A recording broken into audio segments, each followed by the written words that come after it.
Hello students, myself Ananya Burman, Assistant Professor, Department of Chemistry, JS College of Engineering. Today we will discuss about the water pollution. The why water? Why water is so important? Why we are discussing this chapter? Yes, water is very important for our sustainability. Everywhere we are using this water like for domestic purpose, industrial purpose, for agricultural purpose, for construction purpose, everywhere. Day by day, for our activities, this water is getting polluted, which is very harmful for us. So we are the responsible person to stop this water pollution. Okay, students, already we have told, I have told you that today we will discuss about the water pollution. So here is the topic name, that is water pollution and the control. The module is 2 and lecture is 14.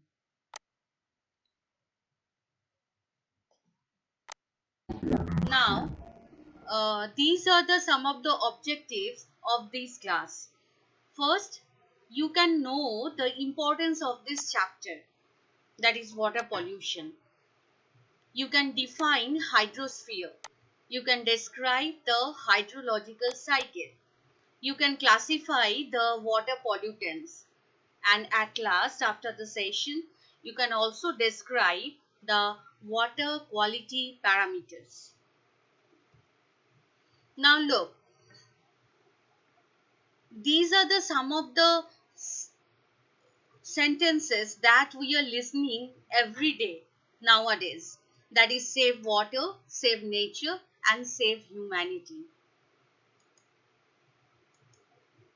Now, what is this importance? Why water is so important for us and why we are so concerned to preserve the water? Okay, so this is all about the infographic of the India.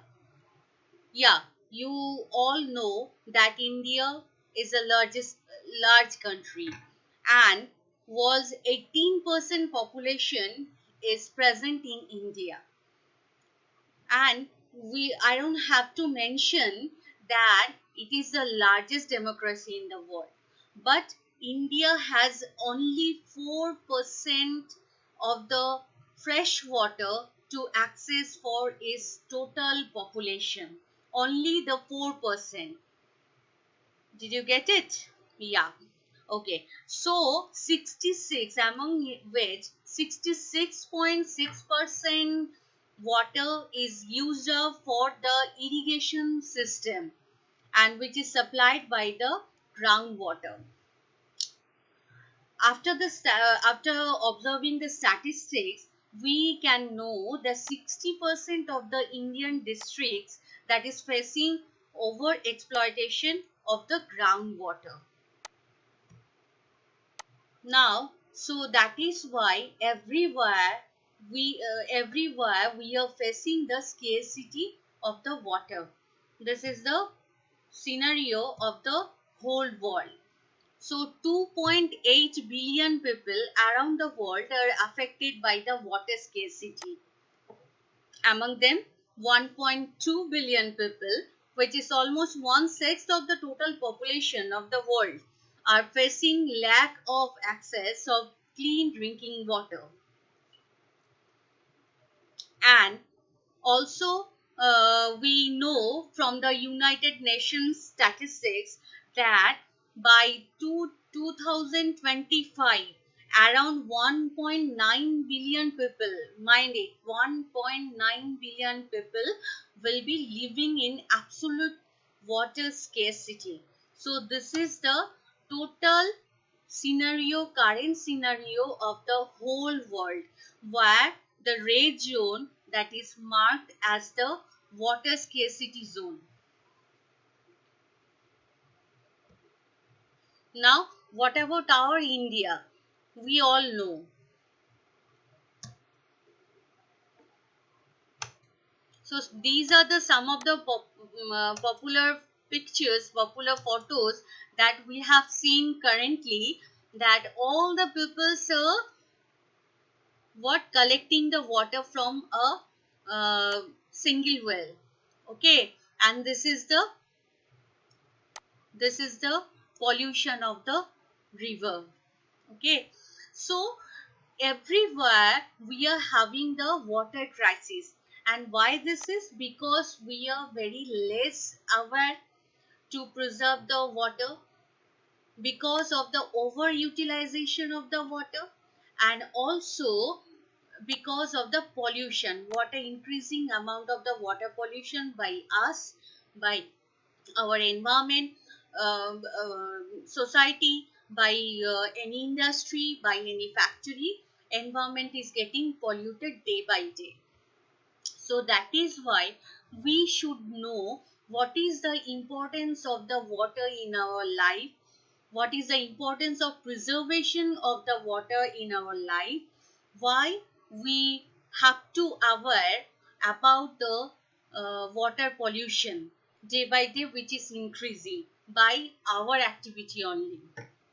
That is why this chapter is including in your syllabus.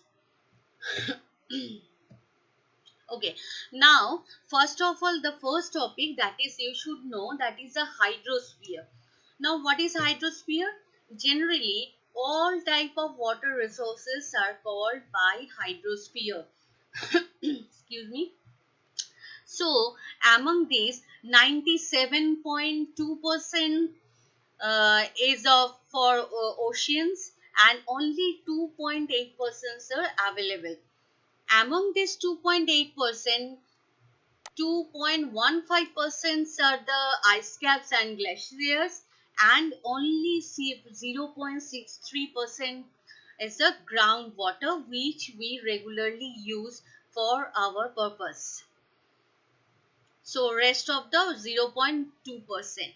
So 0.02% among this rest of the percent, 0.009% is the freshwater lakes, and all we know, in our atmosphere also we have some of the moistures, that is 0.001%, soil water, that is 0.005%, streams are 0.001, and saline lakes and islands are 0.008%.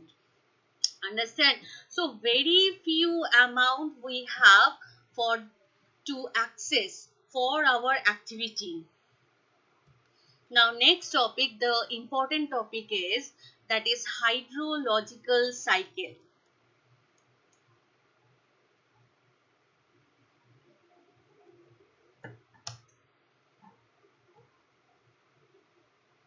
Okay, so these are the some of the steps of the hydrological cycle. What are the steps? That is, first steps are evaporation and transpiration. Now what is evaporation? Evaporation means due to the sunlight or solar energy from all the water resources, the water will be evaporated and it will come to our environment. And transpiration, this is the process for the plants, and by this process also plants are emitting some of the water vapors into our environment. After this, what will be the fate of that water droplet? That water droplet, while come to our environment, it will form the cloud. So the next step is cloud formation step. The third step, that is condensation step. Now condensation, that means while the cloud will be floating over a hill station. Okay, so there the temperature will be very low.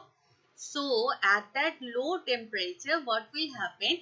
The water will be condensed, and this is called condensation process. After condensation process, the cloud will become heavy. That time it cannot float, and that is why it will precipitate the next step, that is the precipitation step, and it will precipitate as a rain. Understand?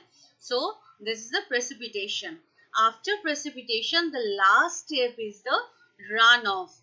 Runoff process, whatever rainwater we are getting from the precipitation steps. To some extent, some of the water will mix to the all type of water resources. Okay, and the to some extent the some amount of the water will be collected as the groundwater. That is called runoff process. And after this runoff process, again the evaporation and transpiration process will be followed. So thus the cycle, this is called hydrological cycle, and these are the some of the important steps of the hydrological cycle. So from this portion you can have this type of question like what do you mean by hydrological cycle? Okay, next type question is what are the significance of each step that is that we are having in hydrological cycle. So for all this you have the same answer, that is you have to write down all the steps and you have to explain each and every steps. Understand? Okay. Next. Okay, now up to this whatever we have discussed, this is just a quick review. So you have to just think about the answer. Just look at the screen, you can see the question, what is the percentage of groundwater present in earth? And for that you are having the 10 seconds. So students, just think about this and think about the answer. What will be the answer of this question?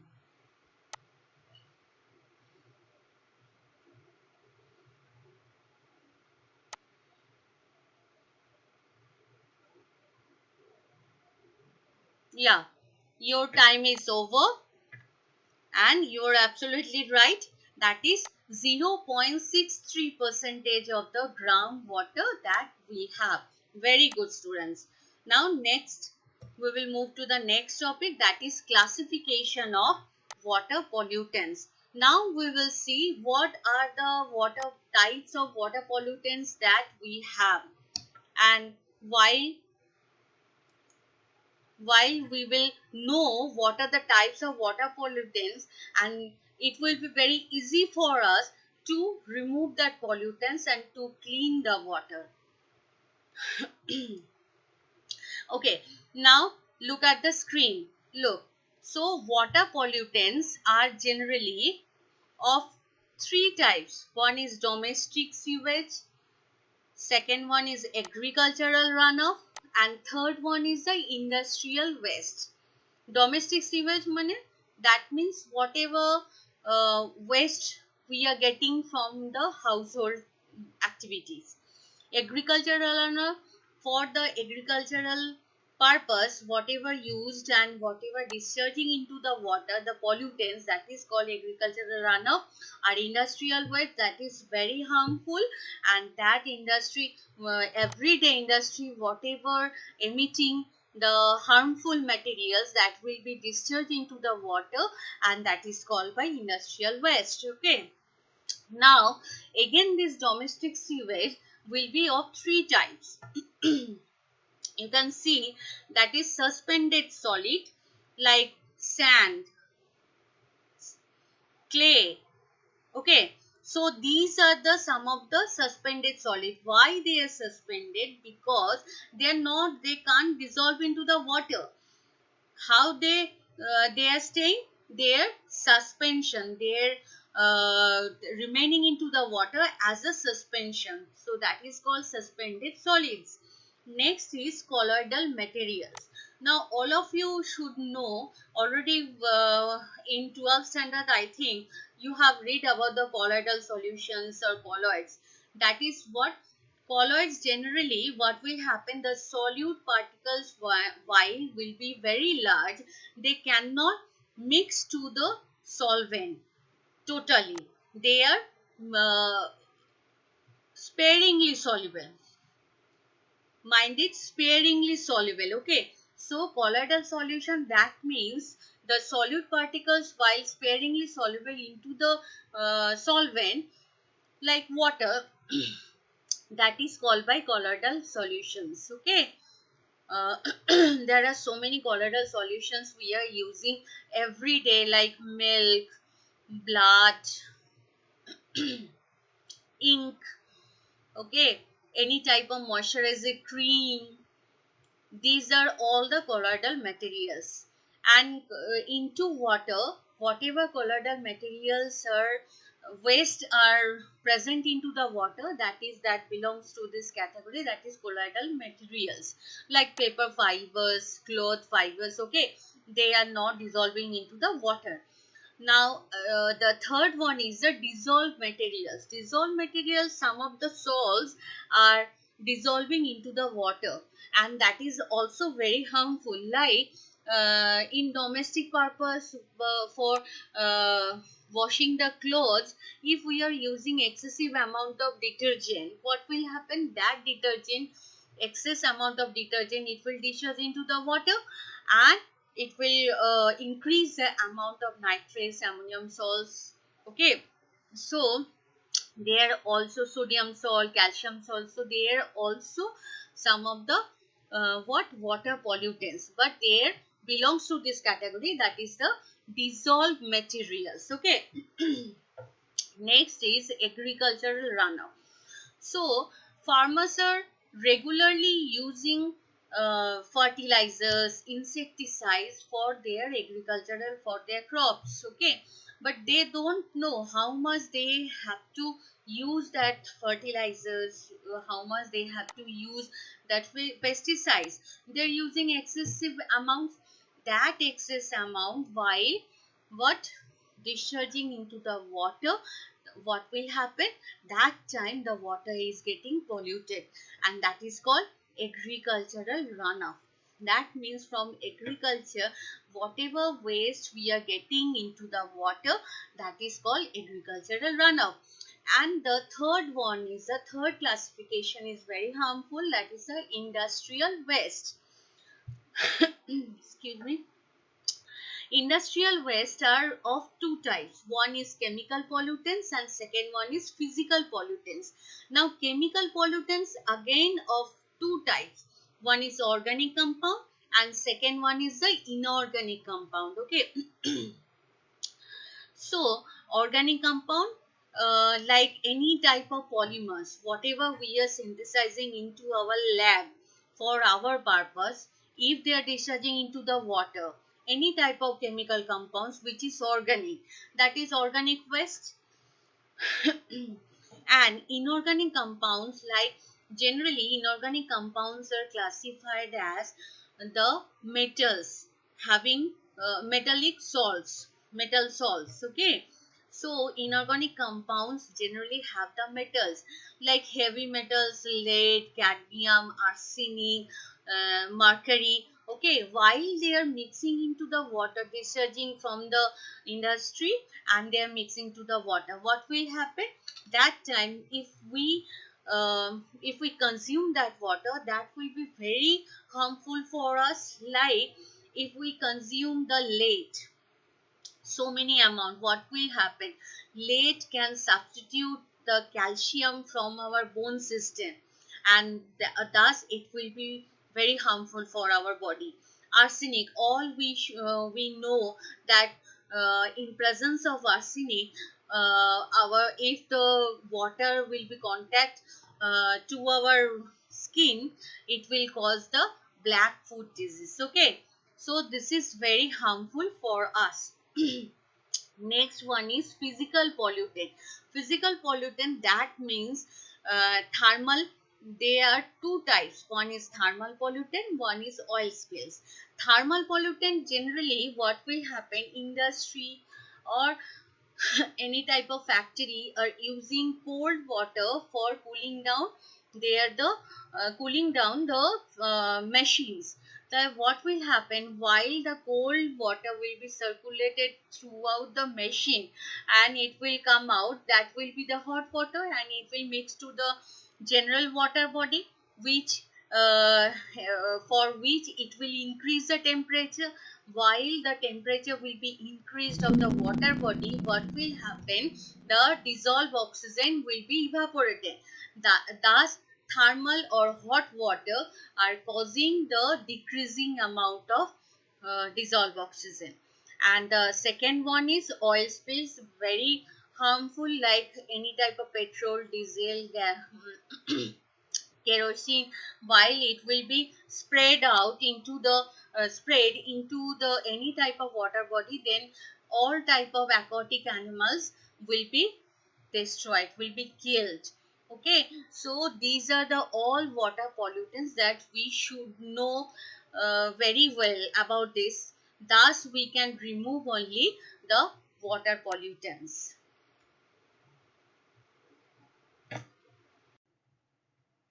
Okay, our next topic is water quality parameters.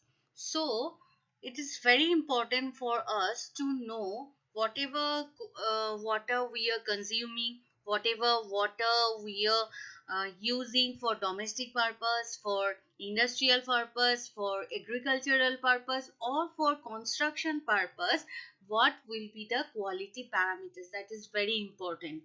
If there will be the limited amount of waste materials, that it will be okay for us.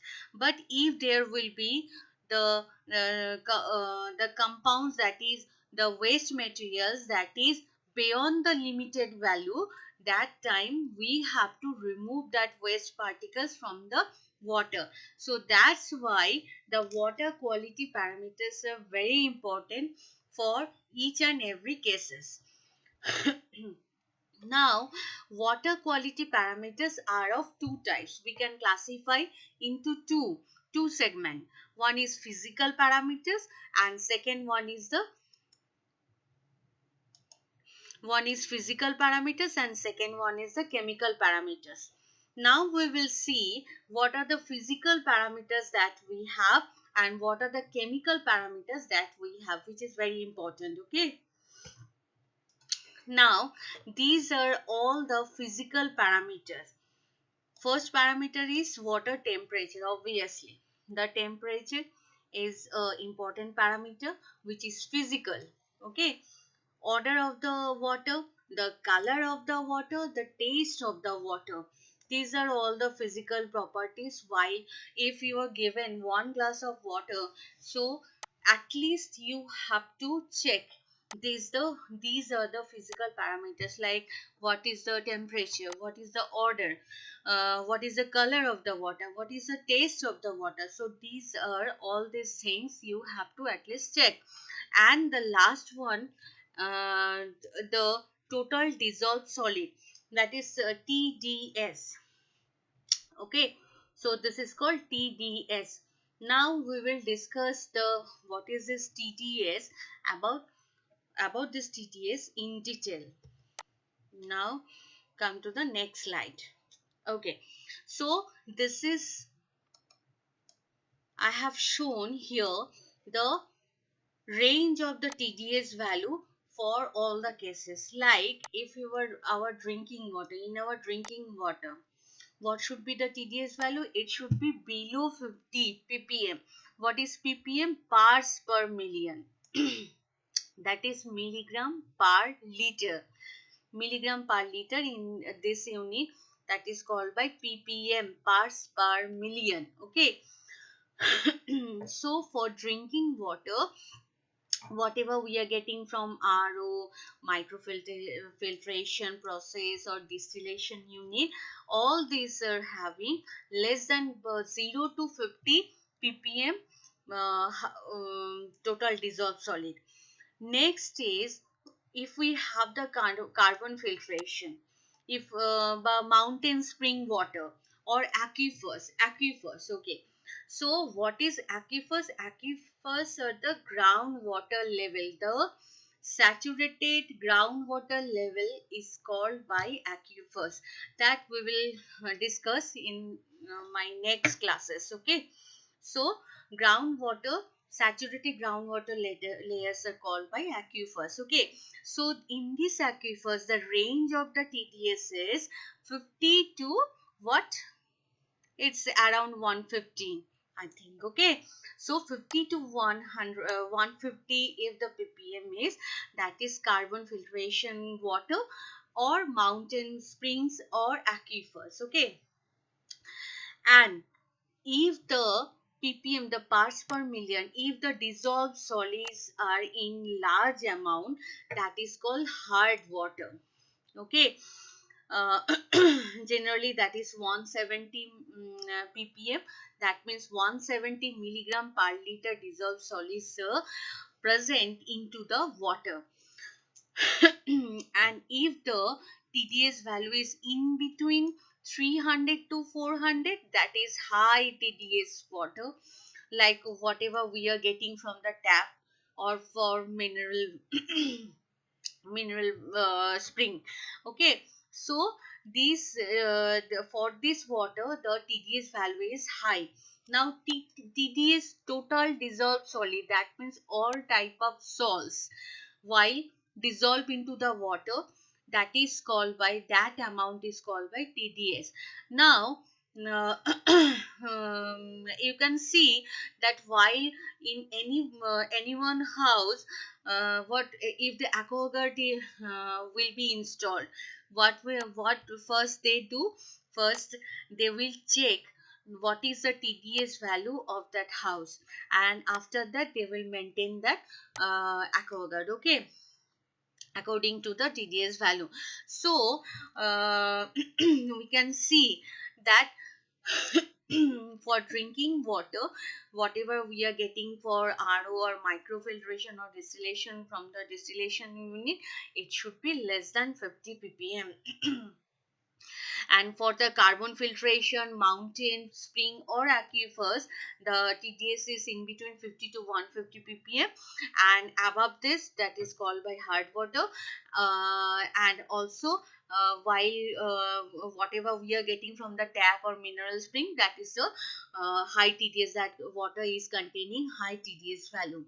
Okay, so this is the quality parameter of TDS.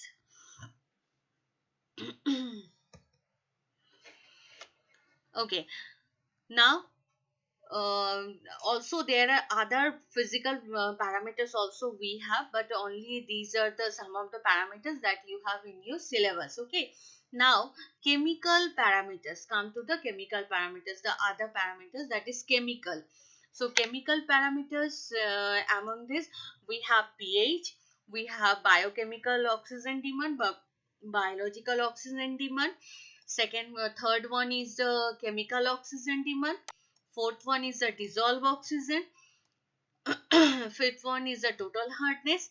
And the last one is the heavy metal, presence of the heavy metals. Okay, so these are all the chemical parameters that you have in your syllabus. Now for each and every parameters we will discuss.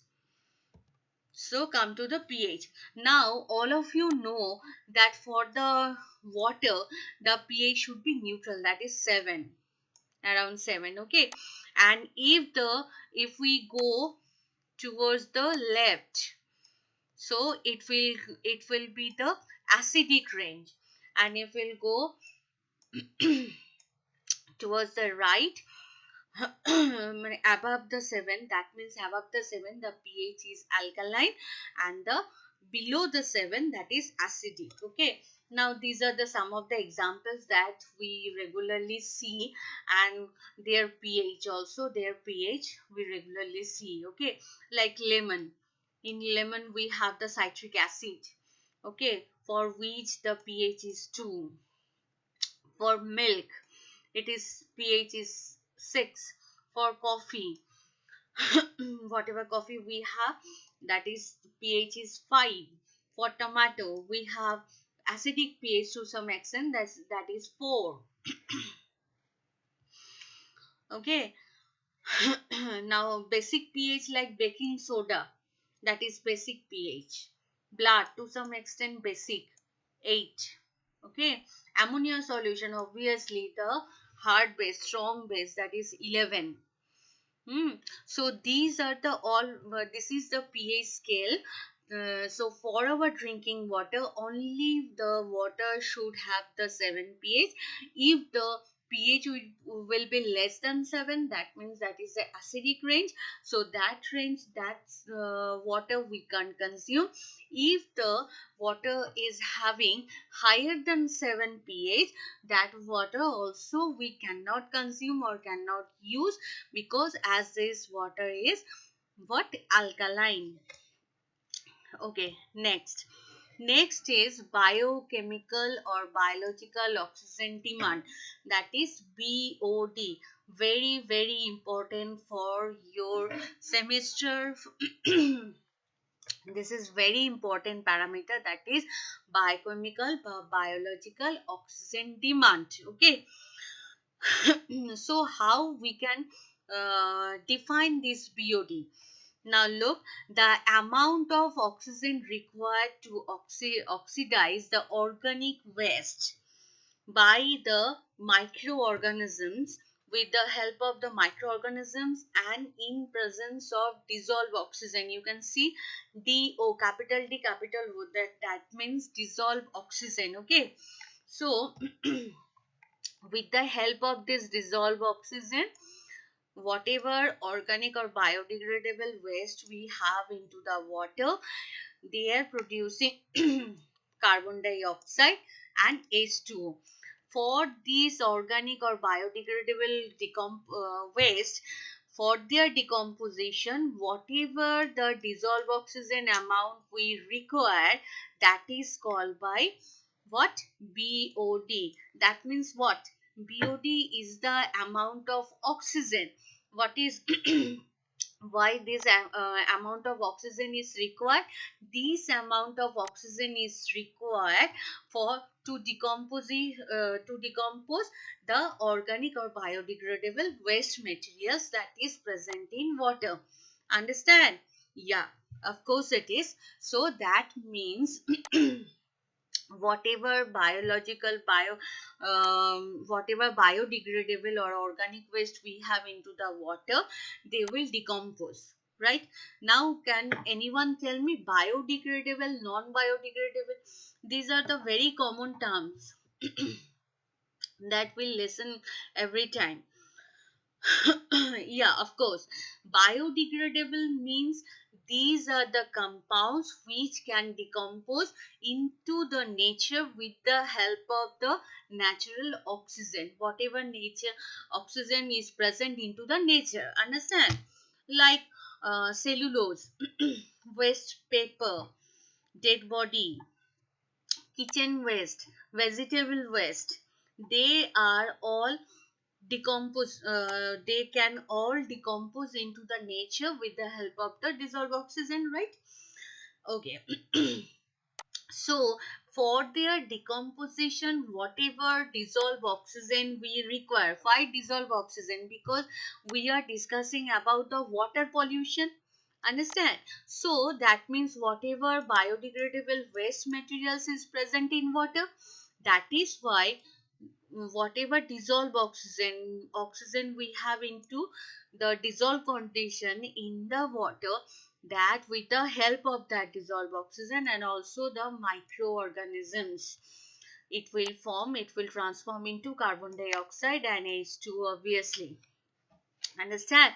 So can anyone tell me what is the what is the important role of this microorganism? Yeah, of course. The important role of microorganism here is the catalyst. Understand? So for this reaction, whatever dissolved oxygen we require, that is the BOD, biological oxygen demand. Now question is how it can be a quality parameter. If anyone asks you, like you are having sample 1 and sample 2. Two samples are there. For sample 1, the BOD value is 50. For sample 1, BOD value is 50 ppm. Okay. For the BOD value, the the unit of the BOD is ppm. As it is the amount of dissolved oxygen, that is why it's called is the unit of this is ppm. For sample 1 we have 50 ppm BOD, and for sample 2 we have like 60 ppm. Now you tell me which. Okay, 60 ppm. Now you tell me, for we sample the waste materials in less amount. We sample, which water sample is having the less amount of waste materials? Sample for sample 1, the BOD value is 50. For sample 2, the BOD is 60. Can anyone tell me? Yes, of course. The BOD value for sample 1, BOD value is less. That means the amount of oxygen is required, that is less amount. That means obviously into that sample the amount of organic or biodegradable waste are in less amount. That is why less amount of dissolved oxygens are required. That is why the sample that is having less BOD, that means they are having less amount of biodegradable waste materials. Understand? So if we know the BOD of two samples, then you can compare. Understand? You can compare. We sample is more pure, but we sample the waste materials are in less amount, that you can know. So this is the biological oxygen demand. Next we will move to the chemical oxygen demand. That is also very important. Chemical oxygen demand, very important. Okay, now chemical oxygen demand is defined as the required amount of oxygen to decompose both bio and non-biodegradable materials present in water. Now, in your water, there may be biodegradable material, there may be non-biodegradable material, or both can be present into the water. So, non-biodegradable like plastic. This one example of the non-biodegradable, that is plastic. That means plastic cannot decompose into the nature, as nature cannot provide that much amount of oxygen. That is why plastic belongs to that category, that is non-biodegradable material. Okay. Now question is so what we have to do? First we have to take that water into the Department of Chemistry.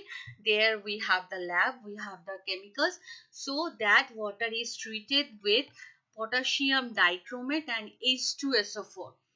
Okay, now what will happen in presence of potassium dichromate and H2SO4, and also with the help of mercurous sulfate and silver sulfate, the bio and non-bio both can be decomposed into the carbon dioxide and water. Understand?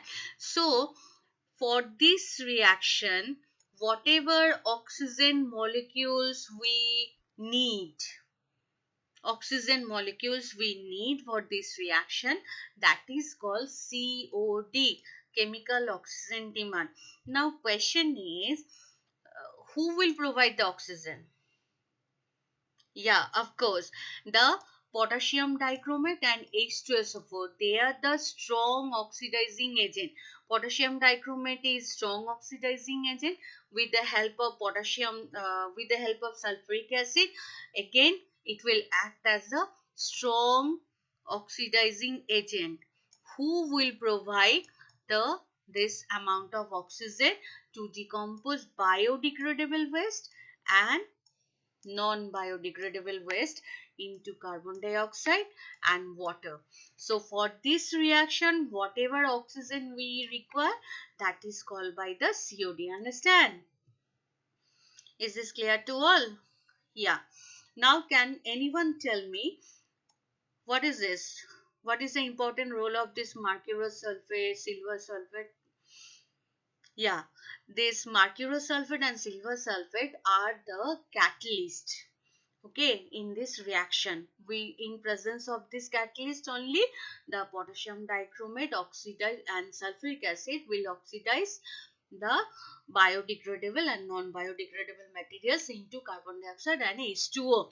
And for this reaction, the oxygen molecules, amount of oxygen molecules required, that is called by COD, chemical oxygen demand. Okay.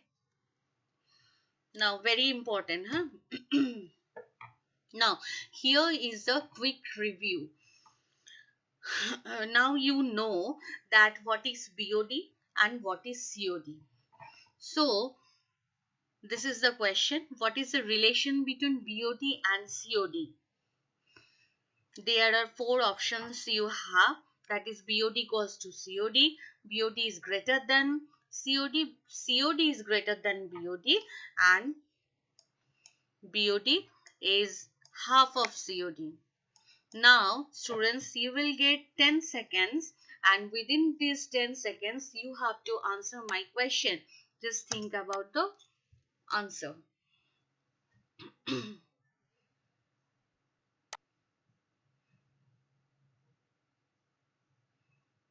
Yeah, your time is over, students. Now we will see what is the answer. Is this your answer? Yeah, of course. So, COD is always greater than BOD. Why?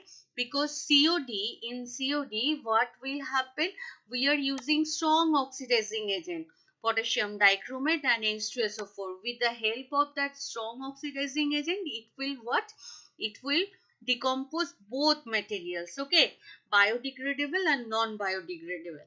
And in BOD, what will happen? Only the biodegradable materials, whatever we have in water, that will be decomposed with the help of dissolved oxygen. Now, in COD, both materials will be decomposed, and in BOD, only the biodegradable materials will be decomposed. Now, this is very simple. So, now you know कि obviously in COD we should require the higher amount of oxygen than the BOD, than the biological oxygen demand. Understand? Tale BOD and COD, what are this? These are the simple, the amount of oxygen. For BOD, it is amount of dissolved oxygen to decompose biodegradable materials, and for COD, it is the amount of oxygen, not the dissolved oxygen, okay? Because in COD, bio and non-bio both can be decomposed. That cannot be happen into the nature. Only you have to treat that water with the potassium dichromate and H2SO4. These are the strong oxidizing agent. So in COD, we in presence of these chemicals, the biodegradable and non-biodegradable can be decomposed. That is why COD is always greater than BOD. This is very important question. Okay, this type of question, this type of MCQs, you can have in your exams. Okay. So all this is about the water quality parameter. So next day we will discuss about the hardness, the hardness of the next parameter, the hardness of the water, and the last parameter, that is the heavy metals. Okay. So let's do the recapitulation.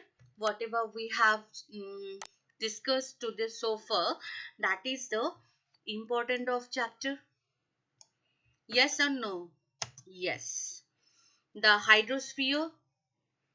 Yes or no? Yes. Absolutely. Hydrosphere?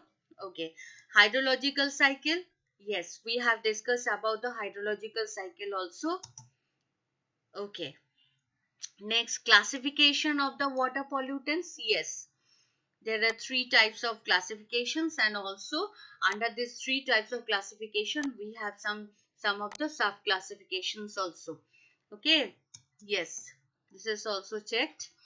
And the last one, that are the water quality parameters. Okay. So in this water quality parameters we have discussed about the what first, we have discussed about the physical parameters and chemical parameters. There are two types of parameters we have. For the physical parameters, we have discussed the order, color, temperature, test, and TDS. So we have TDS. What is the full form of TDS? That is the total dissolved solid. Understand? Okay. Now for the chemical parameters, we have what? Chemical parameters? Yes, pH. First, we have discussed the pH of the water solution, so water sample, then the BOD and then the COD. Next day, we will discuss about the hardness of water, very important, and also the heavy metals. They are also some of the chemical parameters to measure the quality of water. Okay, so from this portion, you can have this type of question like discuss about the quality parameters of water, or discuss about the four quality parameters of water. This type of questions generally you have in your exam. Okay, so thank you, students.